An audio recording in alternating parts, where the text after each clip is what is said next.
Welcome in to Stacking the Box podcast with Matt Verderame and Sterling Holmes. I am Sterling Holmes. Verderame, how are you? I'm good. I'm good. It's been some warm weather actually around here. Not quite as warm as KC, I know, but out here outside of Chicago, it was like 50 yesterday. So I got like legitimate lawn work done.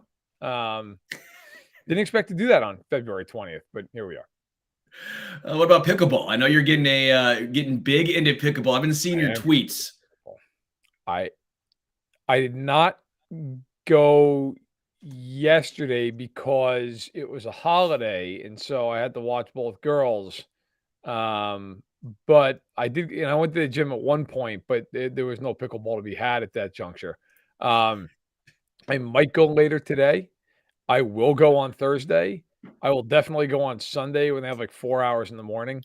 Um, it's funny because now I know you also play pickleball, so we can get into this. And for by the way, people who are sitting there going, "What the fuck is pickleball?" Pickleball is essentially is it fair to say like a version of tennis almost? It's like I say tennis mixed with ping pong is the best yeah, example yeah, to explain it. Yeah.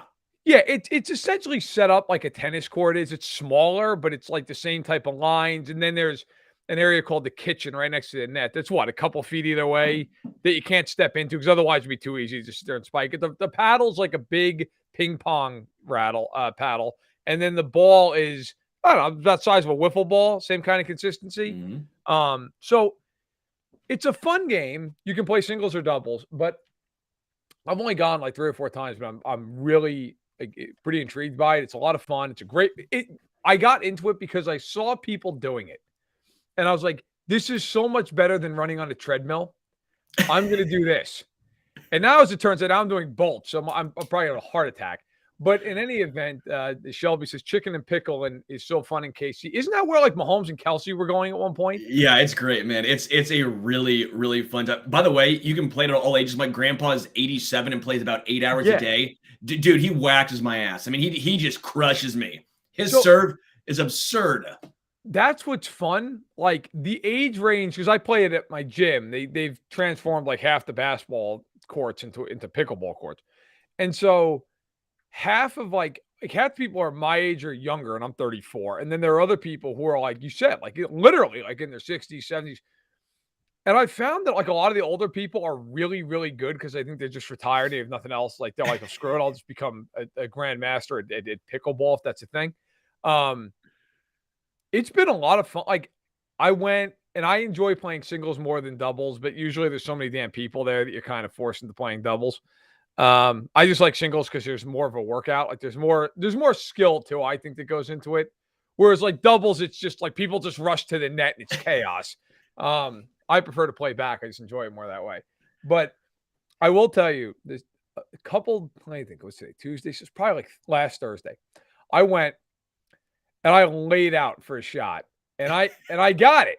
I got it. I was really proud of myself. The next day, man, I woke up, my whole side just sore. I'm like, this is bad.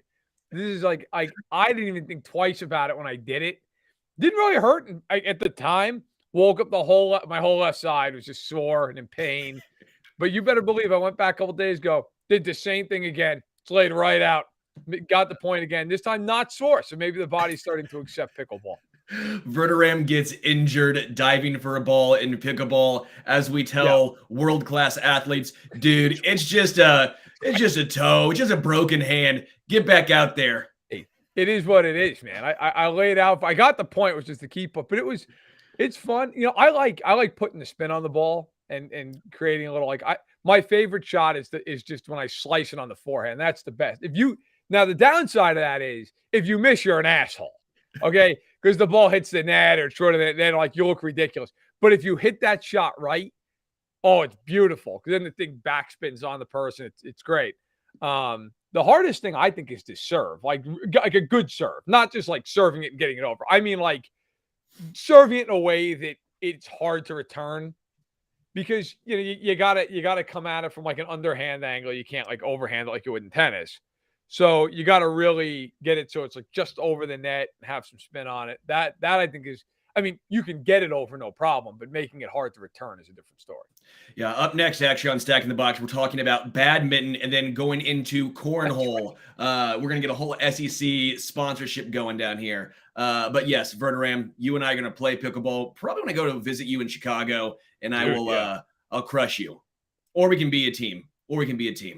Well, after that commentary, now we at least have to have like a best of 3, Dude, I'm a competitive prick. Come on now. This is who I am. Well, listen, there's 2 that can play at that game. So I'm all in, man. I mean, you definitely have me on the quick. So I'd have to win with just with power, which is not easy in pickleball. I'll have to do that. I'll have to start rifling shots down the lines, make you really earn those points.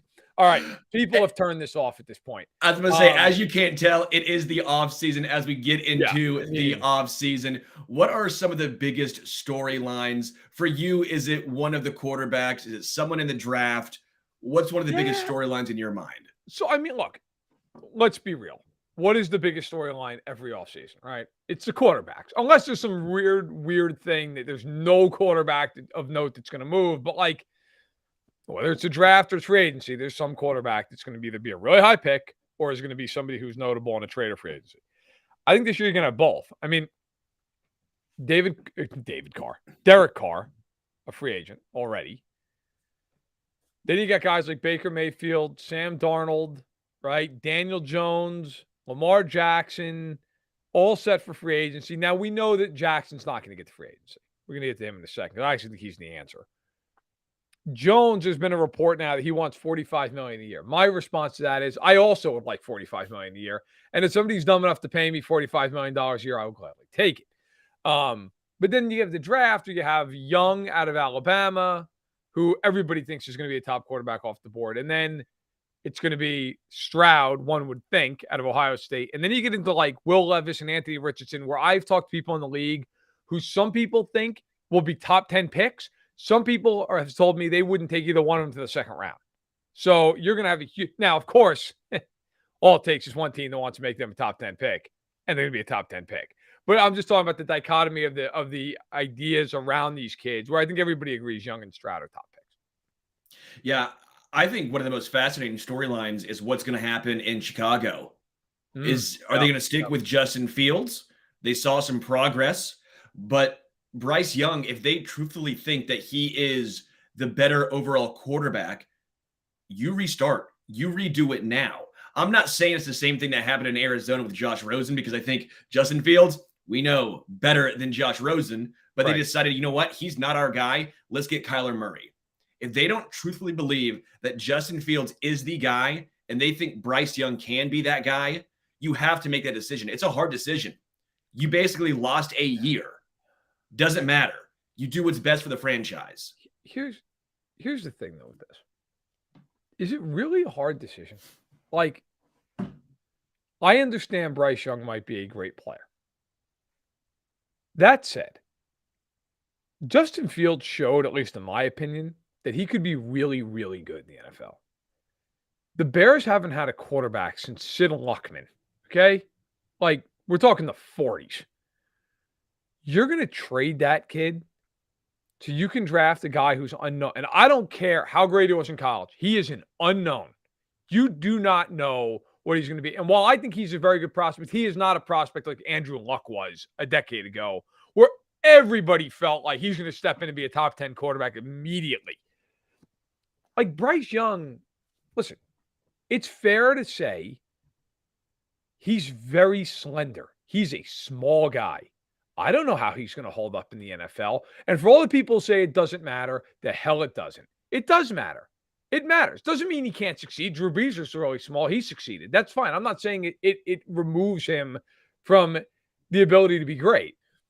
But it matters. It matters that he's really small comparatively to other guys. I think if you're the Bears, you trade out of that pick, you build around Justin Fields, and you move forward. Because I got to tell you, man, if they trade Justin Fields and he goes on to have a career, not even like a great all-time great career, but like just a four-time Pro Bowler, okay? It's a good quarterback, real good quarterback.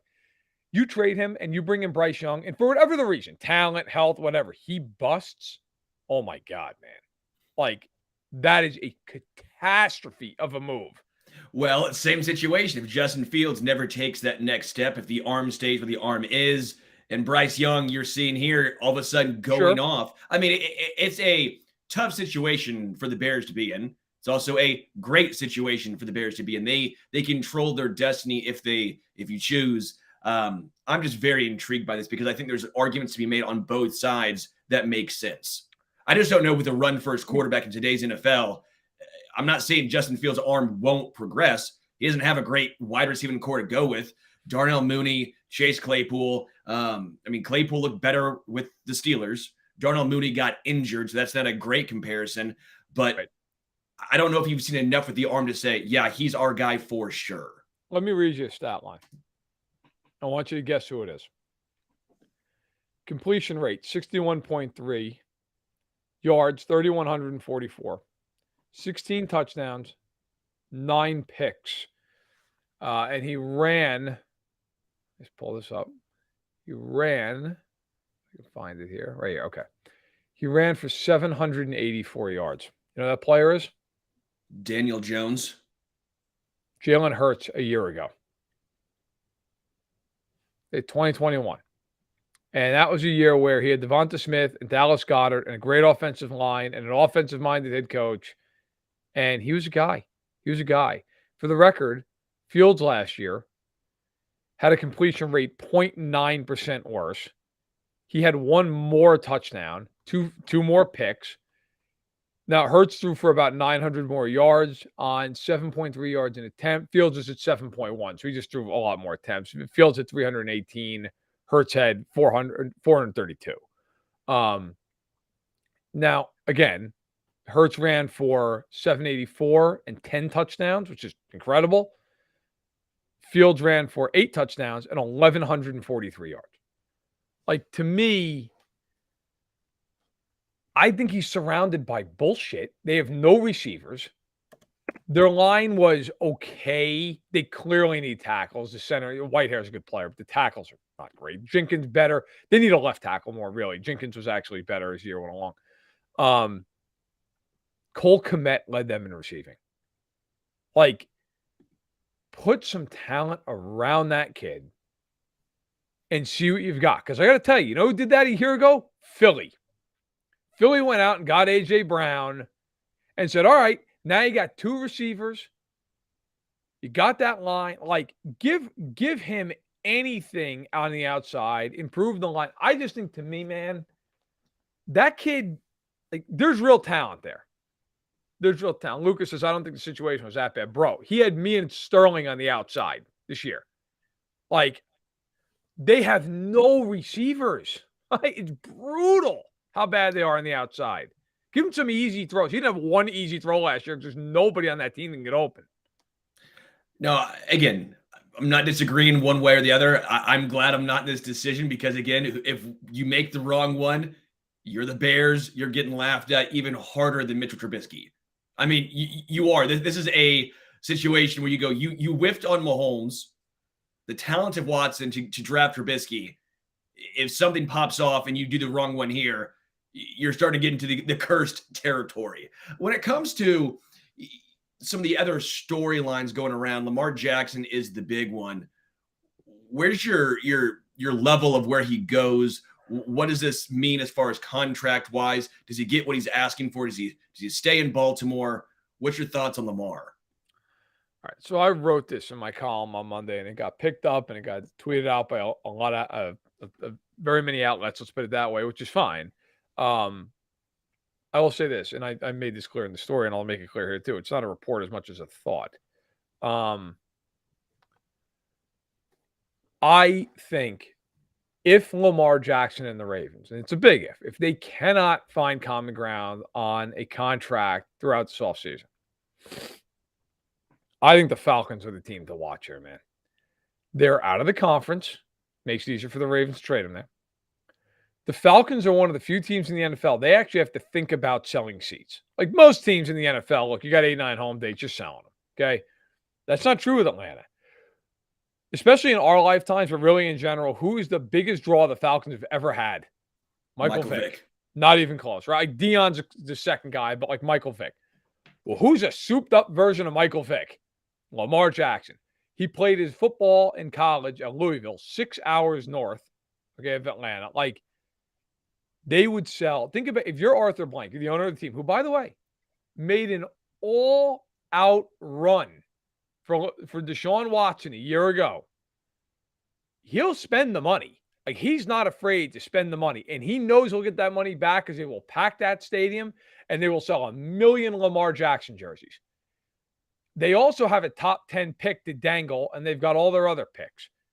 I think Atlanta makes the most sense of anything. And by the way, if they were to get him, that's a real offense all of a sudden. Arthur Smith, he's a really good offensive coach. He had Marcus Mariota this year, so they have that running offense already. It already fits. They have Kyle Pitts. They have Drake London. And oh, by the way, other than the Bears, they have the most cap space in the NFL. I think Atlanta, who struck out last year at the 11th hour with Deshaun Watson, would make the most sense if Lamar doesn't end up in Baltimore. I 100% agree. The fact that they already have a run first or at least a run quarterback oriented offense makes this a plug and play, just a souped up version. Lamar Jackson doesn't make sense on every single team. He doesn't. His style of play, you have to cater it towards him. And what's he do? He takes off. Lamar Jackson is an incredible player. He can be an MVP in a system catered to him, but not every system is going to be catered to him. Atlanta can be. He also have better weapons than he had in Baltimore, at least on the outside. Right. I think it's fair to say those receivers are better than anything he's had in Baltimore. Hollywood Brown was fine, but Hollywood Brown wasn't a bona fide wide receiver one. Sure. Mark Andrews, obviously one of the better tight ends in football, but you're hoping Kyle Pitts becomes that. Yeah. I think Atlanta, for all the reasons you listed out, getting the superstar there makes the most sense by far. And if I were going to pick where he lands, I would say Atlanta. I would pick Atlanta at this point over Baltimore. That would be interesting. I mean, look, here's the thing. So let me go this route. Okay. The Ravens are going to tag him. I think we can agree on that. Barring them coming to an extension a new contract before then. I mean, they're not going to let him walk out the door. Okay. Correct. Now the tag is like 32.5. But that's the non-exclusive tag. Now, for those who don't know the difference, the non-exclusive tag is cheaper. It's 32.5 for quarterbacks. The problem with that is any team could then offer him a contract. And if the Ravens match, then that's it. He signs that contract with the Ravens as is, structure included. However, if they don't or they can't match, the Ravens get 2 first-round picks. Now, in most cases, like if the Giants tag Daniel Jones, they would do it with a non-exclusive because why the hell not? If they get 2 first-round picks for Daniel Jones, they'd be thrilled to death. If the Chiefs tag Orlando Brown, same thing. Like nobody's giving them 2 first-round picks. A lot of teams would give 2 first-round picks up for Lamar Jackson. Okay? So I think if Baltimore wants to protect itself here, it's got to go with the exclusive tag, which means you can't talk to anybody else, can't sign off sheet. Well, guess what? That's more expensive. That's $45 million. If Baltimore tags him with the non-exclusive, it tells you they are willing to risk losing him for 2 first-round picks.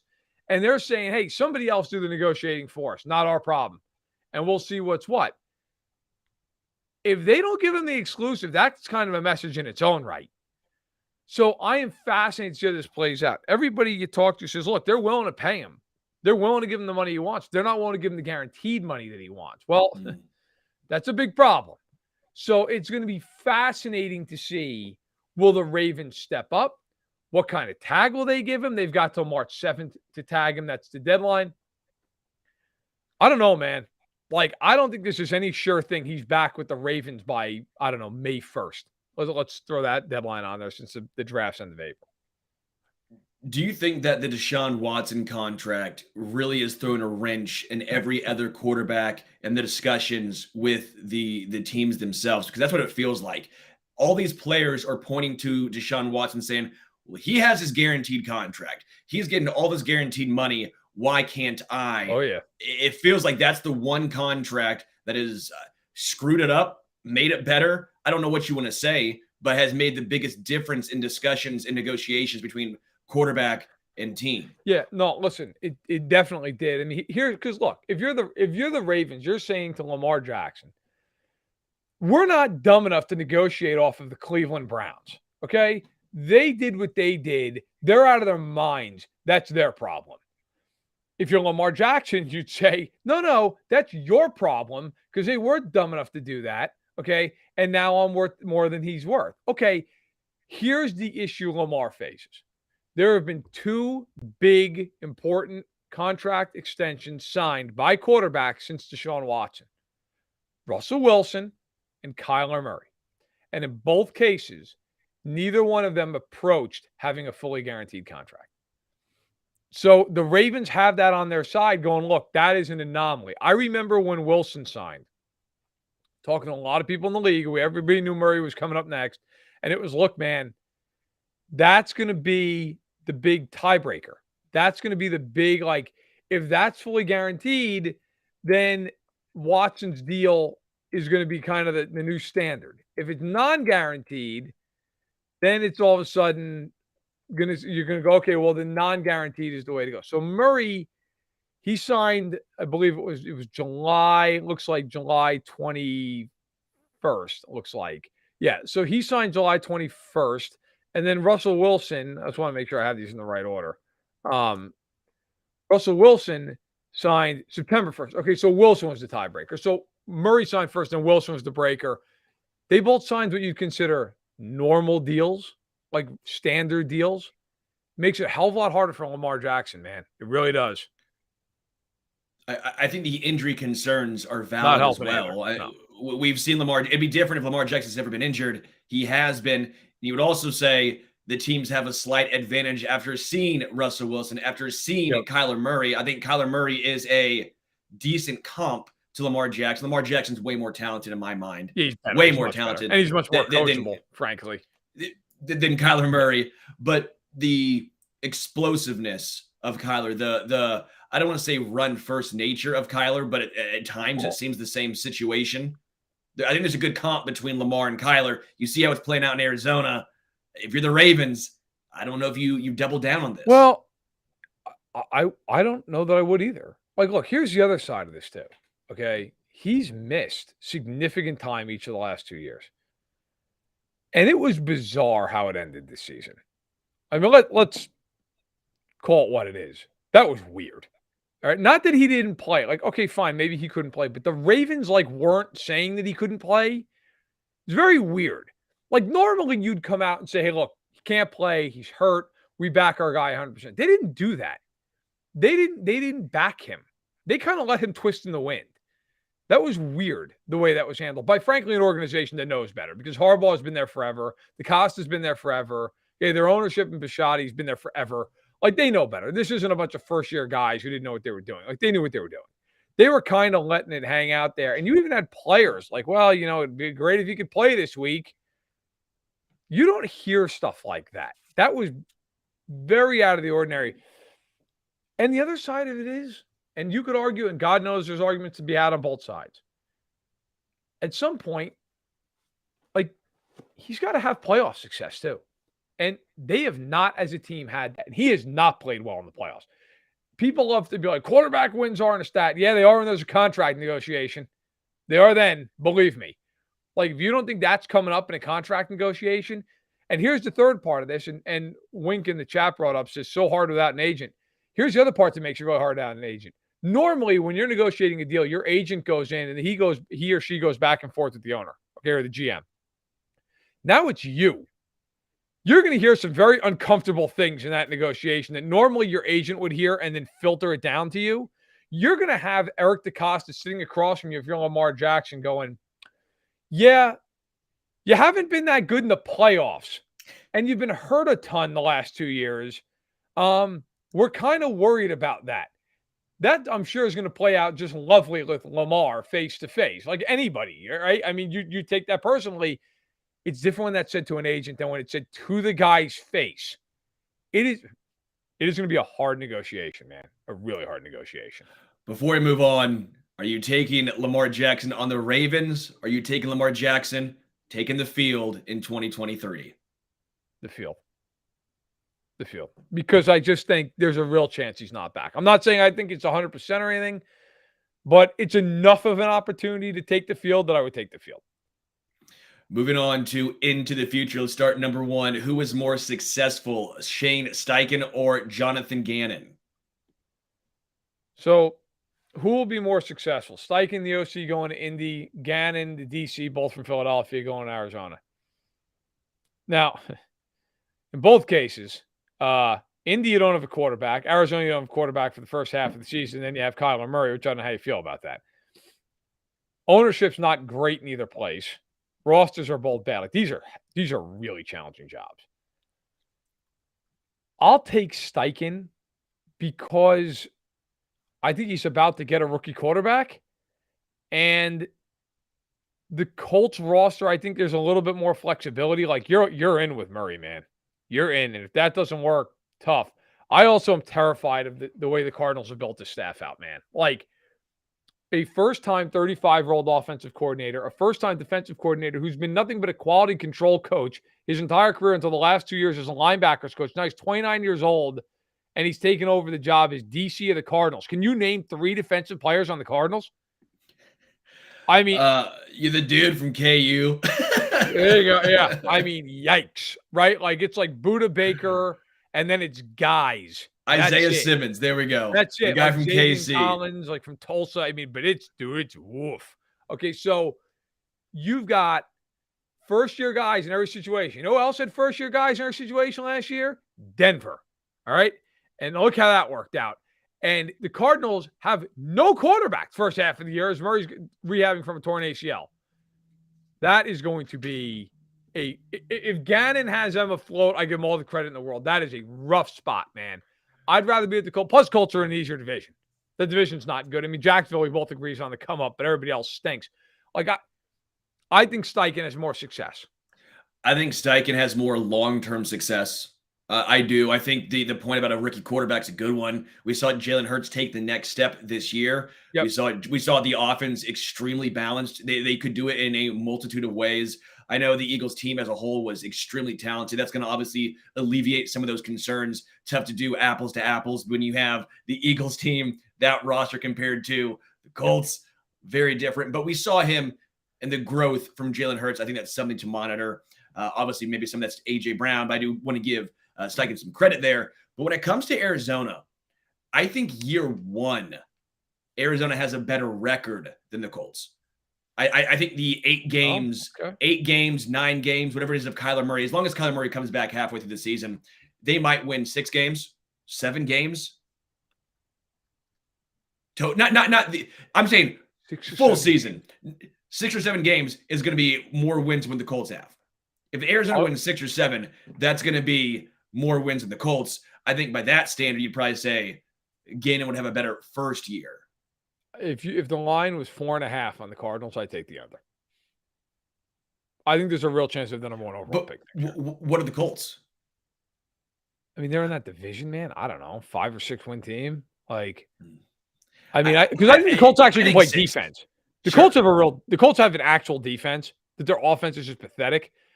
Like, man, I think Steichen can somewhat fix it. I'm not picking them to win 8-9 games. But I think they can be quality. Like, dude, I think the Cardinals might have the number 1 pick in the draft next year. That team is horrific, man. If they trade Hopkins, which it seems like that's kind of the hive mind here that they're going to, hey, it's somebody at quarterback and Hollywood Brown and no defense. Have fun, guys, in a division where, like, you're getting the piss beat out of you 6 times if the Rams are healthy, right? Like, hey, we'll see. We'll see. I will take the Colts both now and into the future. I think the first team to 6 wins, either team wins 6 games, they win that. Again, we mentioned both rosters aren't great. It's not a great situation for either team. I think Steichen has a better situation overall and into the future. I just think if we're going by records for season 1 between these two dudes, I might lean towards Arizona. Only thing I'm going to say. All right. Okay. All right. Into the future, number 2, more likely Aaron Rodgers on the Raiders or the Jets? This one's interesting because I think everybody feels like these are the two favorites. The first thing I'll say is, does a mystery team show up? Does a mystery team pop into the equation? I'll give him credit. I was talking to my old boss here at Fanside, and a very good friend of mine, Jason Cole, over the weekend, and he brought up, we were just talking about Rodgers, and he said, what about New England? Like, what about, like, would New England go after him? Because they need a quarterback, and Belichick's not getting any younger, and neither is Rodgers. So would those two join forces and Rodgers basically run the offense and Belichick runs the defense? Got to give Jason credit there. I'll throw it out there. I don't want to steal his thunder and just say, oh, I was thinking about the Patriots. Not like Jason was thinking about the Patriots. And I was like, that's pretty interesting, actually. But for the purposes of the question, I think the Raiders are more likely, and here's why. They're the better draft pick for starters. They're out west, which is where Rodgers grew up. He grew up in California. Obviously, the Raiders play in Vegas. But here's the number one thing. The Raiders don't have the New York media. And I don't think Aaron Rodgers wants to deal with the New York media. Because let me tell you something right now. I grew up in that area of the country, obviously, as everyone knows. If he goes on a darkness retreat in New York, he's going to come out to about 50 different back pages just trying to top each other, ripping him to shreds, making fun of him, mocking him, laughing at. And there's not going to be – remember a couple of years ago in the Packers? And to his credit, he was right. But, like, they were 1-2, and he was like, it's got to relax. Everybody's got to relax. Yeah, have fun saying that to the New York Daily News and Newsday and everybody else. Good luck, man. I mean, nobody's going to relax in New York. They're going to be – and by the way, not just the media, the fans. They will boo his ass off the field in 2 games if they're 0-2. I think it's a lot easier for him to go to the Raiders and play with Devontae Adams and play in a dome and not deal with cold weather and be back toward the West Coast. And you know what, man? I know people are going to say, yeah, but then he's got to deal with Mahomes. Like, he's not going to care about that. He's a competitor. He's not going to worry about that. He's going to go there if he could and say, I got Adams and I got an offensive-minded head coach and we got some weapons and so on and so forth. Now, I'll tell you what. I don't think he makes either one of those teams a Super Bowl contender. I think he makes the Jets more of a contender than the Raiders because the Raiders can't stop anybody. But I would say the Raiders are more likely if he has his druthers than the Jets. Yeah, I'm with you. I think he goes to the Raiders for sure. Or between these two teams. Right. I think the Raiders, the connection with Devontae Adams is a massive one for him. California, Las Vegas, and the New York media, I think is a very, very good point. I think if he goes to the Jets, that team becomes extremely interesting. The Jets are a quarterback away. They won 5 games with Zach Wilson starting. That team is good. They have great weapons, a exceptional defense, an offensive line that's getting better. Breece Hall is going to be back and healthy next year. This Jets team is good. They're good. They just need a quarterback. He would make them not a Super Bowl contender, but for sure the favorite to I would say a playoff contender, a almost lock to make the playoffs. I'll go that far.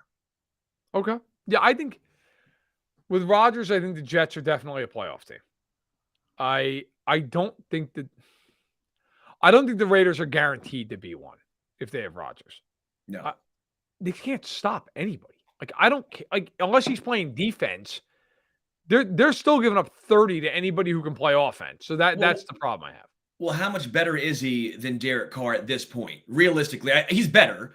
He's better. I mean, but the him over Derek Carr or him over Zach Wilson and Mike White and Joe Flacco. I agree. And you see the win total, the divisions. I think the Raiders are like a 9-win team with Rodgers, maybe. Like, I don't know. The other thing is, like, I don't know how Rodgers and Josh McDaniels work together. That's an interesting pairing.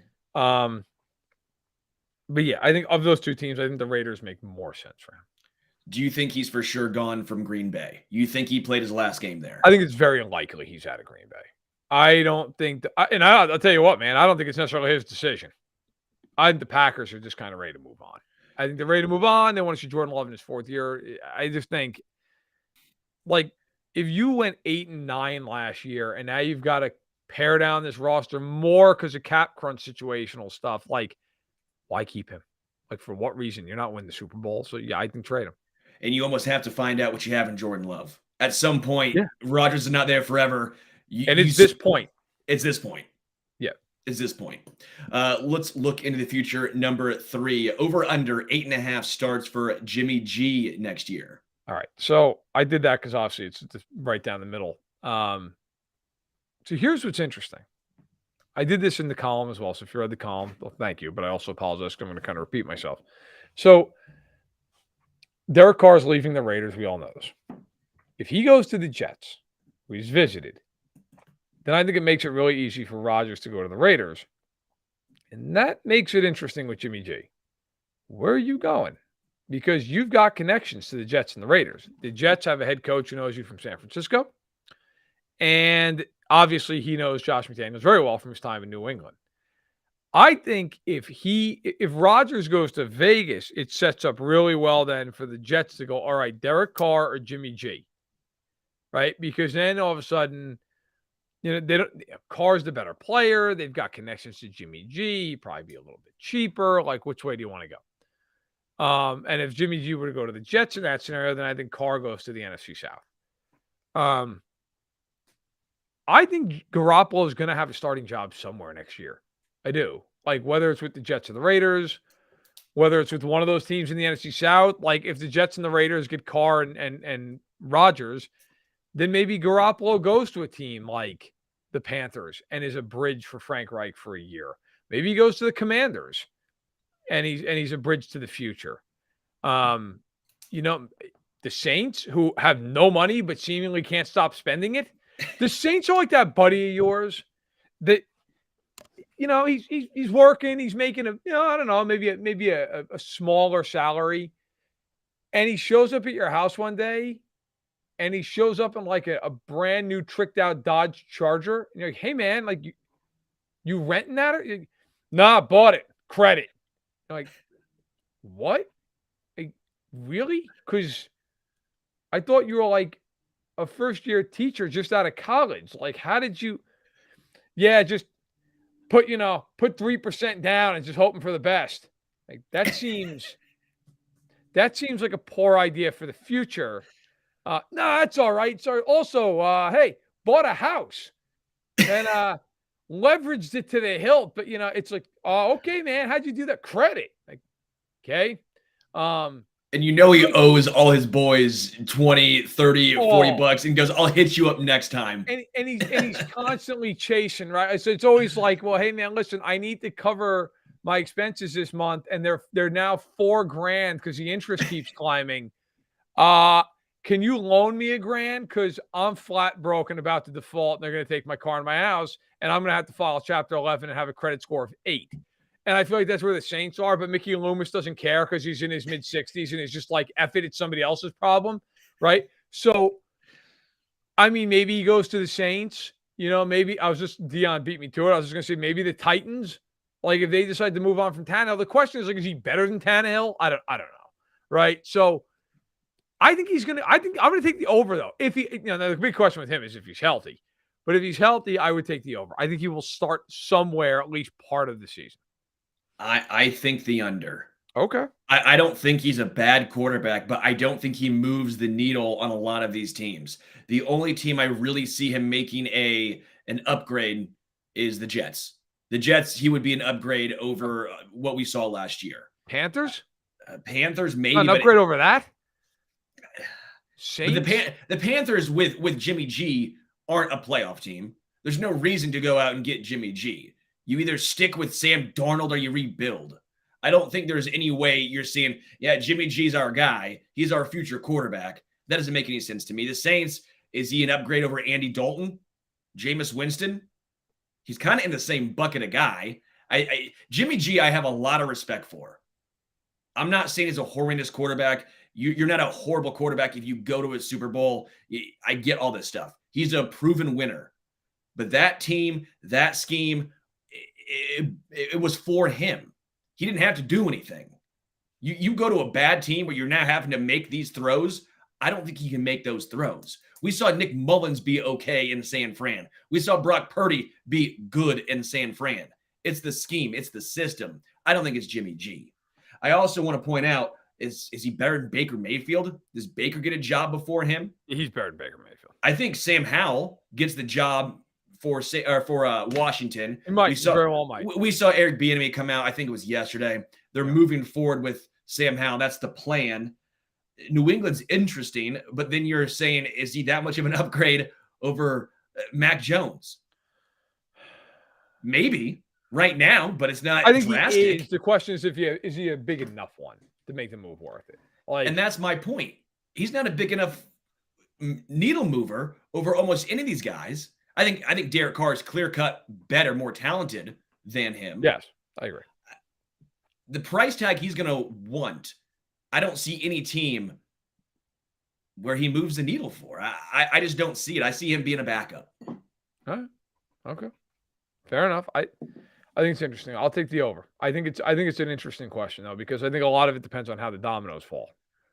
I don't like disagreeing with you on 2 out of the 3 so far, because I would have to take a pretty good guess that you've been better than me in our bet throughout the year.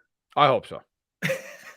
I hope so. Let's go into the future number 4. How much will Daniel Jones actually be paid on his next deal? Okay, so this stems from this report that's come out that he wants to get paid $45 million a year.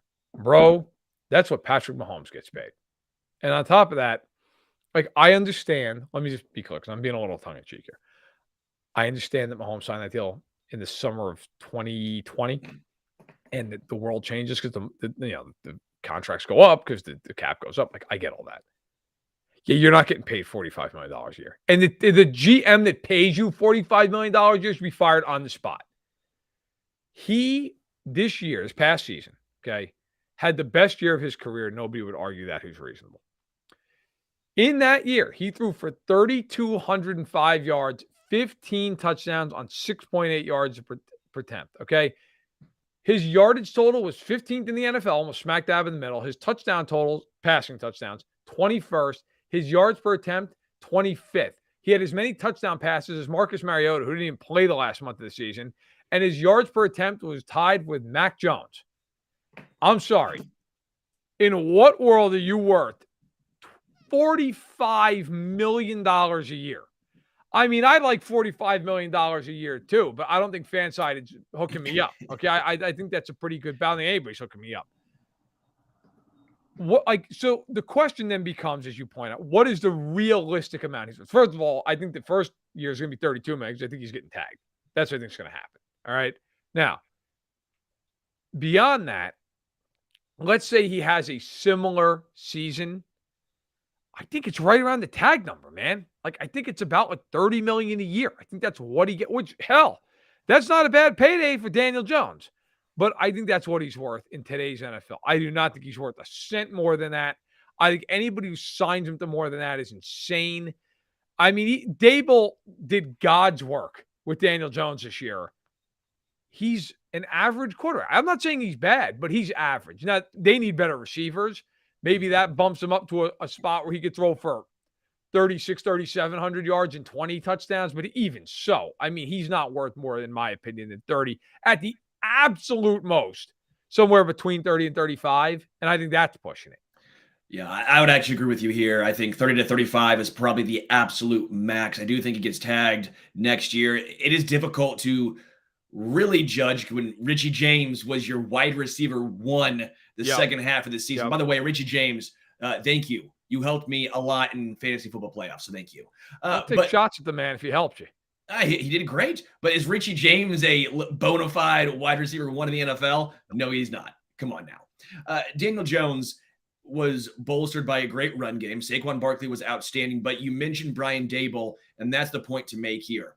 Can Brian Dable do this with everyone, or is Daniel Jones just taking the next step? Because Josh Allen had his best seasons under Brian Dable. I will also point out Josh Allen was hurt half the year. So it might not be the most fair comparison, but what we have in front of us, we have the numbers. He was best under Brian Dable.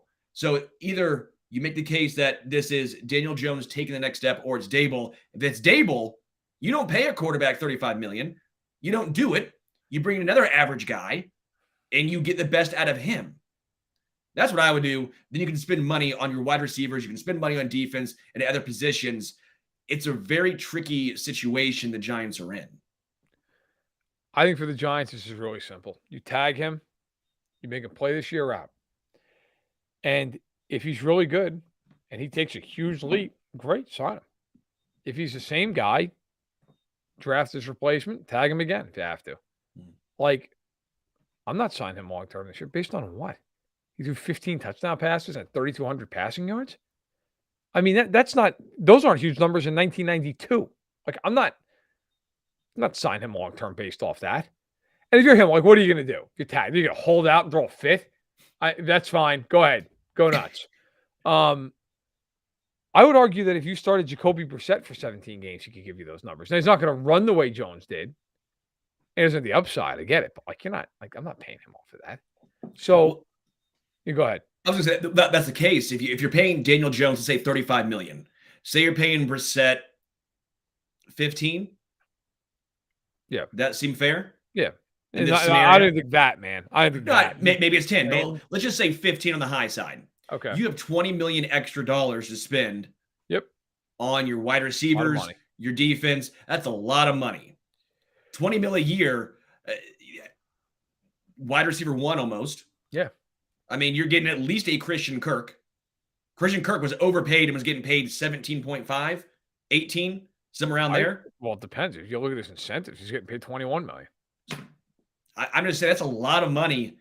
If you add Brissett and that player, or just Daniel Jones. I'll tell you, I'm going to be at the Combine next week. I'll ask like 10 different people in the NFL, Daniel Jones, what is he worth?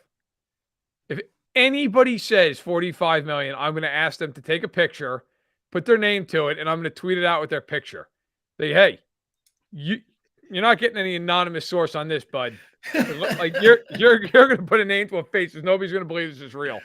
But I will ask people. I'll ask people what the thought process is. I'd be stunned, man.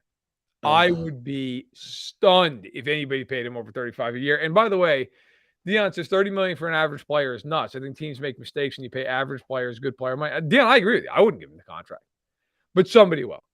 Somebody will say if he was a free agent, like if they didn't tag him and he hit the market, some team would give him that money.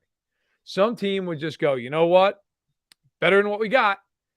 But I agree with your overall assessment, Dion. It's like, look, man, the problem you come into in the NFL and in any business, GMs know they're not going to get fired if they're winning 9 games, 10 games. They may not win a Super Bowl. They may not get fired. Carl Peterson made 20 years worth off that. Go ahead. The Titans GM. I mean, hey, you're not getting fired off 9 wins unless you're John Robinson. Then you're fired. Okay. And by the way, John Robinson's going to get in a job in this league. Okay. He's going to be a GM again. But that's a good point. John Dorsey, man got fired and the Chiefs became a dynasty or a near dynasty. Whatever you want to call it. Not John Dorsey. I remember when he got fired. I was like, what? But my point is, it's rare, man. Like you win a lot of, you're not going to get fired. You're not going to get fired. Most organizations, you're putting butts in the seats. You're selling merchandise. And you're going to get to keep that job for a long time. Now, look, if you're stalled out at 9 wins for 8, 9, then yeah, okay. But Carl Peterson made 2 decades worth of a career in Kansas City, where early on they were really good, and then they would just win like 8, 9 games every year. And Carl he just hung out, just collected checks. Like they never had a quarterback. It didn't matter. So if you're you're a GM. Daniel Jones, if he plays the way he played this year, you're going, we'd always like to upgrade him, but in the meantime, going to win a lot of games. Now, the question is, can Daniel Jones do this year in, year out and do it in different systems and stuff like that? Or is it just, look, Dable is the quarterback whisperer, and if he goes anywhere else, they're going 5-12, and he's going right back to who he was? That's the big question. Before we get into what the hell's going on with you and talking about where you're going, you mentioned it. The Rams, do you think they bounce back at all? This is a very interesting situation where they're aging, they're getting older, a lot of money sunk into a lot of high talent players, but a lot of aging players. Do they blow it up? Do they say, let's run it back with Matt Stafford? What do you think happens? I thought it was interesting that they didn't exactly deny the idea they might trade Jalen Ramsey. They were like, yeah, well, let's see what happens. get. I think they're better than they were this year because if they weren't the most injured team in the league, they were right up there. But I don't think they're a contender. I mean, I got to be honest with you, man. I thought the year they won the Super Bowl, they were kind of like, they're good. And then everything in its mother fell in the right place for them. Hey, listen, they won a ring. Can't take it away from them. But of all the teams in recent memory that have won a Super Bowl, that team to me was the team you're like, yeah, okay. I mean, fine. But they didn't have to play the Packers that year. They didn't have to play a healthy Niners team. They didn't have to play a healthy Bucs team. They got them both there really beat up. They didn't have to play the Chiefs or the Bills that year when everybody thought those were the two best teams in football. And the Packers were probably third. The Rams drew, if you're a poker player, they drew an inside straight on the river. Okay, they just, I mean, everything went right and they won the Super Bowl and they hosted the damn game. So I mean, it was incredible.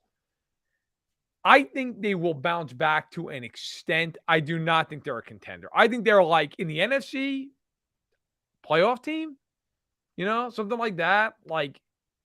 They got Stafford, they've got Kupp, they've got Donald, but man, the rest of that team is just what is it if Ramsey gets traded? I don't know. Maybe they win 9 games, maybe. But yeah, I think they're around 500. All right, so what the hell's going on? You're going to the combine. Oh, do you have the Rams bouncing back? No, I think 9 wins is about what it is. I just think that they're going to try and live off these 4 guys. I think Jalen Ramsey probably stays. They're going to try and run it back with these old guys. And the offensive line isn't good. They don't have a ton of weapons. Allen Robinson, he really fell off. That was not good, no. Cooper Kupp will be back. Yeah, it's obviously nice. It just feels like they're too top-heavy. It reminds me of the Detroit Tigers in baseball back in the day when they had about 5 superstars, but the rest of that team was a whole bunch of just guys. Just guys. Not above average, but just guys. You got Ramsey, Donald, maybe Matt Stafford and Cooper Kupp. After that, you just have guys. You got to have more above average players in that team. They don't have it. I'm with you. All right. What's going on in our lives? So next week I go to Indianapolis, as I mentioned. I'll be at the Combine Monday through Friday. It is my favorite trip of the year. I enjoy it more than the Super Bowl. I enjoy it just because it is where you learn the most about the upcoming offseason. Because, when you're at the Senior Bowl, everybody's just kind of first of all, you're not even fully into the offseason because you still have the Super Bowl to go. But everybody's kind of just figuring out for their clients, where the market is. Teams are figuring out their cap situations. It's kind of just dipping your toe in the water, right? The Super Bowl, not every team's there because you only have 2 teams there. So it's a lot of media, but there's not a ton of sourcing going on there. The Combine's jumping in just headlong into the pool, man. The Combine's crazy because let me tell you something right now. When free agency starts and some guy signs a $100 million contract 3 seconds into the window and people are wow, that was quick. Yeah, because it happened at the Marriott in Indianapolis. Okay? It was written down on a napkin. That's why it was done so quickly. Free agency starts next Monday. Let's just be really clear about that. I don't mind peeling back that curtain a little bit. Free agency, these teams and these agents, they're getting after it at the Combine. I'm not throwing any specific people under the bus because that would be bad business. But and frankly, because it would be harder to name the people that aren't doing it. If you're not doing it, you're behind the curve. And the NFL knows this, right? I mean, nobody's signing official contracts, of course, but there's a lot of hey, my guy's interested in this team, or hey, our team's interested in your guy. What is the contract he's looking for? Give us an idea so we know financially what we're looking at. So that's number 1. I love that stuff. It's fun. You can talk to people. You can get an idea of what's what. Number 2, Indy's a really underrated food city. St. Elmo's Steakhouse, which is the spot. That place is amazing, man. Shrimp cocktail, clean house with that shrimp cocktail.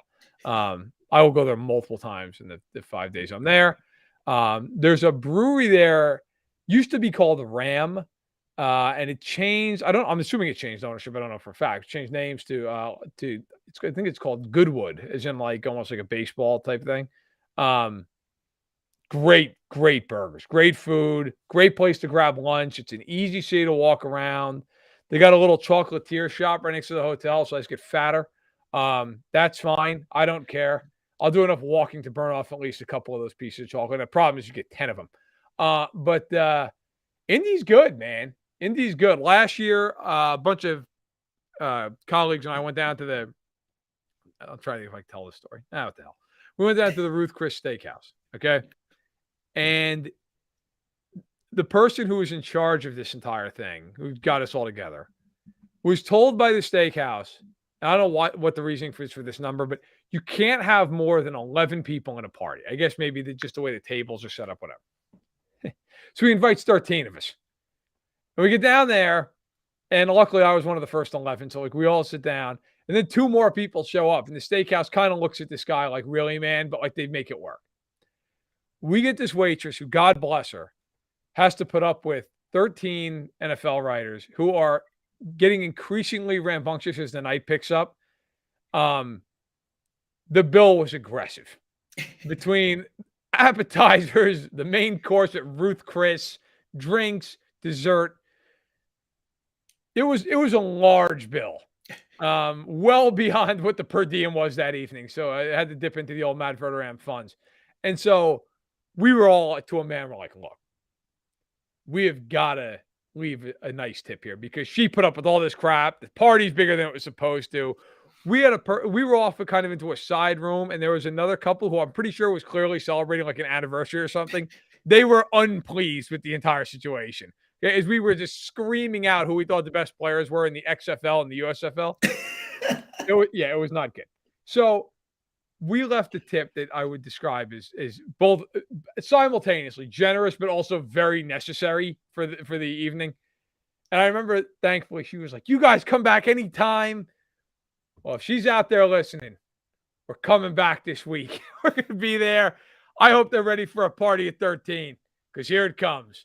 I love Indy, man. Indy's the best. It's a lot of fun. It's late nights. It's cigars. It's all the rest of it. It's nothing says sourcing like a 4 a.m. cigar underground, but it's happening. And it's a beautiful thing.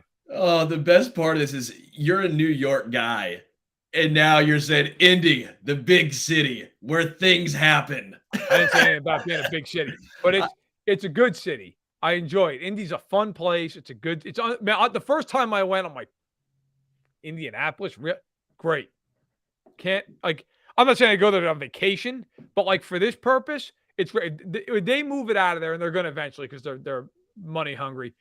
That's going to be. You couldn't find one person involved in the combine as a writer from the team that wants to move out of Indianapolis. Not one.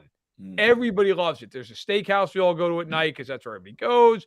Different hotel bars, like places to be, and it is. They do it right, man. They do it right. It's a lot of fun.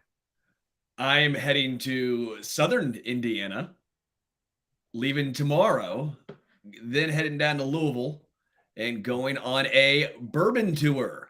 Going on a bourbon tour down there, not Versailles, which I would have thought is how it was pronounced, but Versailles.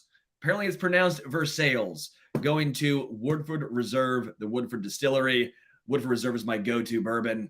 My girlfriend got it for me as a Christmas present because you have to book these things out like 3 months in advance. Sure. It's not like hey, let me just stop on by. It's no, let's get a full-on tour, plan this thing out.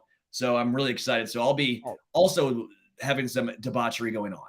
All right. Well, so the important thing out here is I need to remember this because you're coming out in May for a Blink-182 concert that you, myself, and the wife are attending. And so I'll have to get Woodford Reserve because I got to tell you, I've become in the last like 4 months, I always was a rum guy. That was always my thing. I like vodka as well. I could become a big bourbon guy.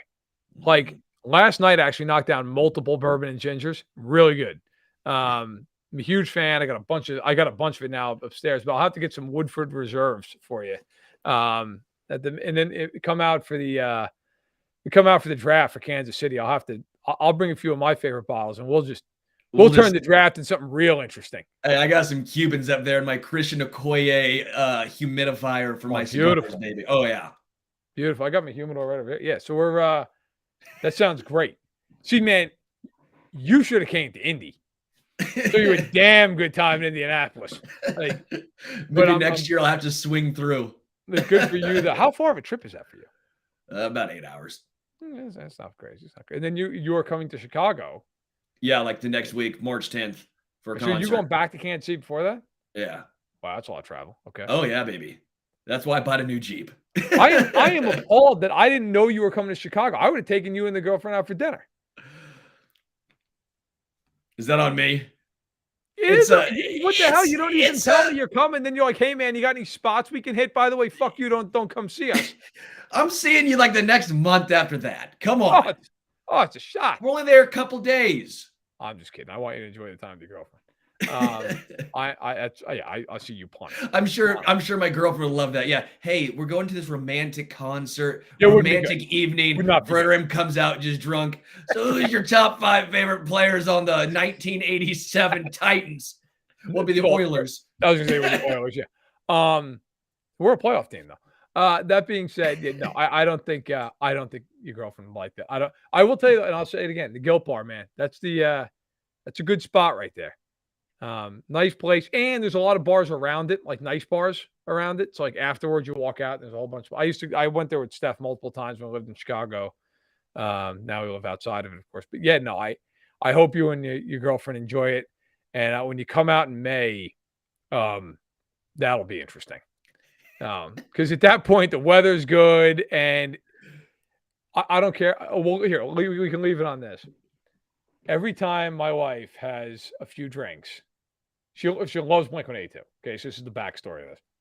Every time she has a few drinks, and she's got a buzz going, she's one of the most fun people you could be around, because I mean she's fun anyway, of course, but like she really like lets her guard down, lets her hair back when she has a few drinks. If she's really having a good buzz going, without fail, I get the following. You know, it would be a great idea if there was a bar that all they did was play Blink-182. That would be a great bar. So she is, needless to say, jacked up for this concert. And I'm pretty sure the night before the concert, we're just gonna like rent a couple hotel rooms downtown Chicago and just like leave the kids with in-laws. Yeah. Okay, we are. So, see, guys who are listening, I'm finding out news of this plan live right now. I think that's going to be the idea. That, or you could stay up at the place here, and we can just drive in and just. But I mean, there's more to do in Chicago than there is Rockford, so it's your call. I'm trying to make this experience best for you. It all depends on how many days you're coming in for as well. But regardless, whether we're in Chicago or Rockford, like I guarantee you, at some point you're going to hear this idea that she has. Like she's a pitch man. She's like, I think they should just have a bar that all they do is play Blink-182. That'd be the best thing. So she at the United Center during that concert is going to be a sight to behold. Okay. I am looking very forward to this, both as a fan of Blink-182 and just as a husband. I can't wait to see this. But in any event, oh yeah, if we do decide to stay down in Chicago, we're gonna hit it heavy. There's going to be a lot of nobody's going to be checking into the hotel room at 9:00 at night. Let's put it that way. It's going to be an evening. I am looking forward to it. I will not get my reading in. I will say that. No, you will not. Yeah, leave the books at home. Okay, leave them on the shelf where they belong. All right, that's all we have. We hit an hour. We talked pickleball. We talked Blink-182. We also we talked about the NFL a little bit. That's good. If you're new to the channel, please subscribe on Stacking the Box, whether or not you're doing it on iTunes or Spotify, wherever you listen to it, but also, of course, on YouTube. And we'll be back next Tuesday. I'll be back from Indianapolis, so we'll have to figure that out. Maybe it'll be the same time, maybe a little different. Either way, we'll do a show from Indy, and we will go from there. But I'm looking forward to some touch and base from the Hoosier State, as I am probably knocking down some kind of burger I got to go with like 8 chocolates next to me. And I'm just, at that point, I'm just in need of like maternity clothes as I am just ever expanding. All right. For Sterling Holmes, I am Matt Verderame. Thanks for joining us here on Stacking the Box. We'll see you again next week.